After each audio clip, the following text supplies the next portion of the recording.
By the end of the first century AD, the Han Dynasty started to go through a series of crises that would eventually lead to the collapse of the Han Dynasty. By this point already, the Han Dynasty had gone through a transformation. This is part of the Han Dynasty we call the later Han, after the disaster of a ruler named Wang Meng, who seized power at the end of the first century BC. By this time, there's really kind of three or four main categories of problems we can identify.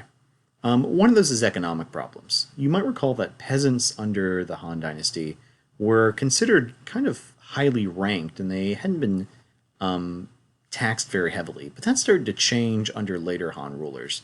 The way the upper class really operated was they started to buy up more and more territory.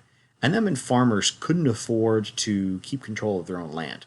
So often farmers had to sell their land to these landed gentry, the upper class, and work for them.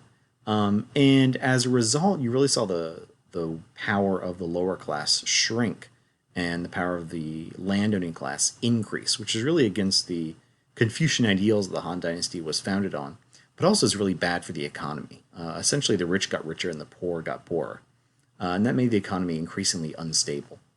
Politically and militarily, you saw the waning of the power of the emperor and the increase in the power of warlords. On this map, all these different provinces and these names and colors are different warlords. And the warlords became really political entities in themselves. And the position of emperor became less and less powerful.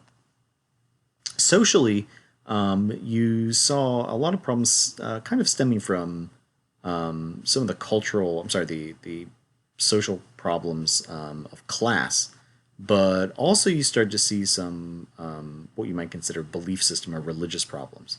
The Han Dynasty, as we said before, was founded on Confucianism, but by this time, Taoism and Buddhism were also very popular among different classes of people. The ruling Confucian scholars actually started to see the government as becoming less and less Confucian, especially due to some of those tax policies and their policy of expansion. You saw revolts from the lower classes, and these were mostly based in Taoist ideas. So sort of a popular religious resistance to the failures of the upper class. And you saw Buddhism become more popular in China too by this point, which is spread along the Silk Road from India. And those started to sort of undermine the authority of the Han Dynasty. The last emperor of the Han Dynasty was a boy named Xian. Xian became emperor at the age of 8. And as typically happens with child rulers, the real power was in the hands of whoever could control him.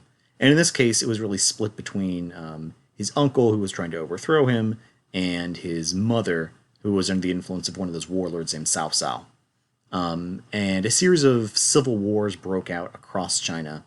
And Xian, when he reached the age of 18, finally decided that he didn't even want to be emperor.